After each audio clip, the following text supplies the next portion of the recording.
Turron Davenport, who covers the Eagles for USA Today, Eagles Wire, and is an author as well. Now, Turron, I don't do my holiday shopping. I don't get with my family until after Christmas, so I still have things to buy. This Carson Wentz soaring with the Eagles looks pretty good to me. Tell me a little bit more about that to start. Sure. It's a book that it goes from his high school days when he played baseball as well as football up through recent times, and it just talks about his path. There's different behind-the-scenes things as far as talking to Malcolm Jenkins and his co-partner Jay Amin about how they got him to step up his fashion game. It talks about, obviously, the Dutch Destroyer. I mean, that's something you have to mention. His faith and just some of the things within the relationship that he has. There's a chapter called The Band of Brothers, which is, it talks about his relationship with Jordan Hicks, Chris Maragos, Jordan Matthews when he was there, as well as Zach Ertz. And it's just a good story, you know, and Carson is great to be around. Got a lot of stories from him, just how things have gone in his path from North Dakota State to here. So it's definitely something to read. Looks good. I'll put that on the must-buy list. There's certainly many Eagles fans in my family. And by the way, the size of the book, too, it's got Carson right on the cover. It's bigger than a lot of the other Eagles books that are out there, just virtue of size. So that hopefully will make it stand out as well. For sure. It surprised me. I didn't know it was going to be that big. I thought it was a smaller one, but I'm all for it. Only the best for Turron Davenport, that's for sure. All right, let's talk about kind of twofold here. Raiders, Eagles, and then Cowboys, Eagles, and what they have moving forward. Your gut feeling when you walked out of that game on Monday night, when you looked at that football team, were you inspired with confidence that they could be good in the playoffs moving forward after you saw what took place against the Raiders?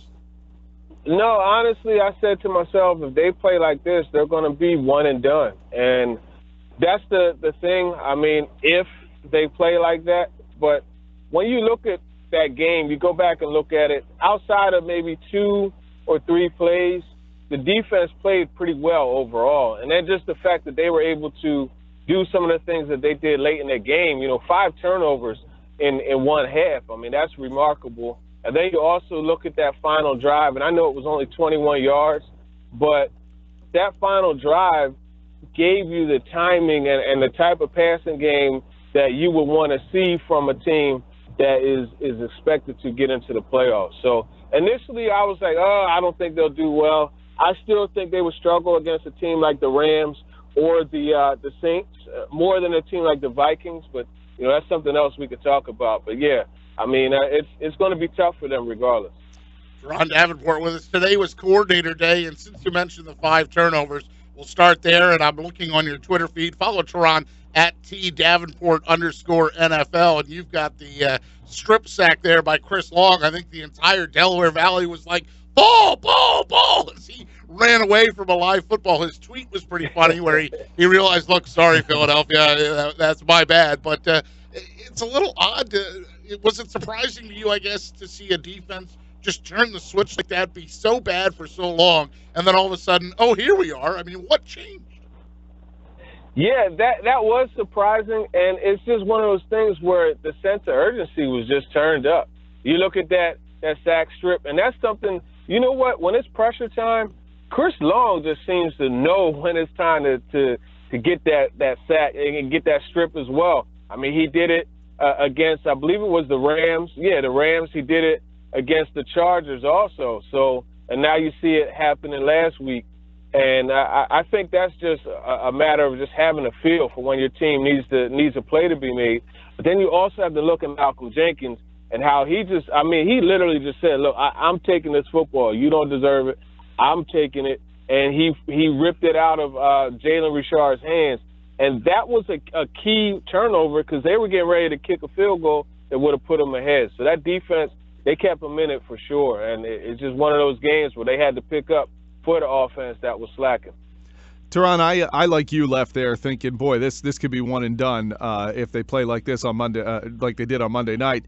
But as my head cleared over the next few days, I started thinking maybe as I looked back at the offense, they just didn't open much of the playbook because they just want to keep things under wraps with Foles here and not put too much on tape. Is there anything to potentially, in your mind, maybe think that maybe that was a little bit of the case? Because that offense was just putrid, and it didn't look like they tried to do much.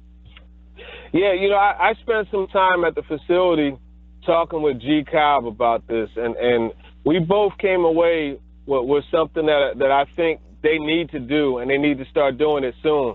And that's Trey Burton. You need to use more 12 personnel, the 2 tight ends.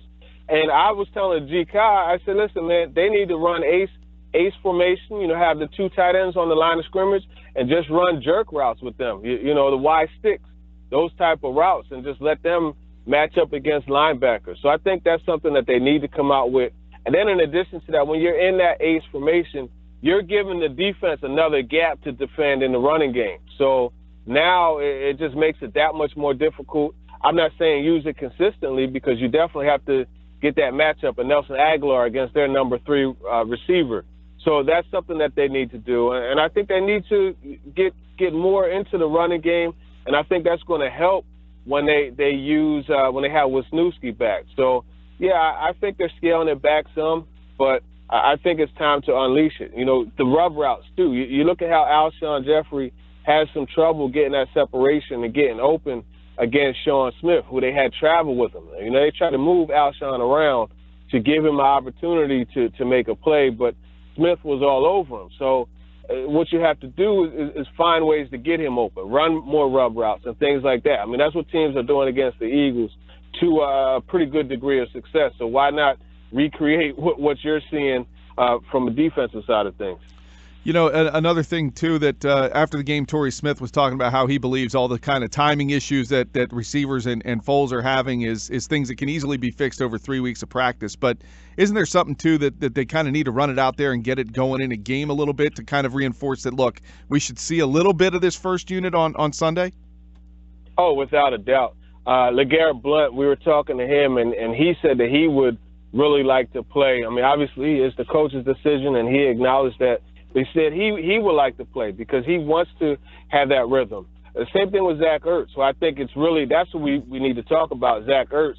And this is a guy who finally this year was able to play with a quarterback for the second year in a row, and lo and behold, what happened? He's a Pro Bowl player. He's finally considered, not just grouped in. He's considered one of the top 3 or 4 tight ends in the NFL, and that's because of that chemistry, that timing. And he said that really you can't duplicate game reps. You can't duplicate that. He's right. You can't duplicate going against an opposing team's number 1 defense at full live contact. And that's something that they need, and that's why I think that they should play this upcoming game against the Cowboys. And Ertz, like I said, mentioned how he and Foles and all of the receivers with Foles, how they have to get on the same page and how it's better for them to be able to do that when you have live game action. There's no doubt Doug Peterson has done a pretty good job of managing these guys behind the scenes week to week. And I know they had a walkthrough today. It doesn't look like they're probably going to practice too intensely this week. They've got, of course, the bye week next week in terms of not having a playoff game to play. But how do you see and what do you think of Doug's plan here on how he's managing these players this week and how you think he'll manage them next week? Yeah, I think he's doing a good job. You look at this week's schedule. They have a couple walkthroughs, and then Friday they have a practice. So, and even typically on Fridays, the practices are very laid back anyway. So what you're seeing is their workload being scaled back. So in essence, it's kind of like a bye week practice-wise.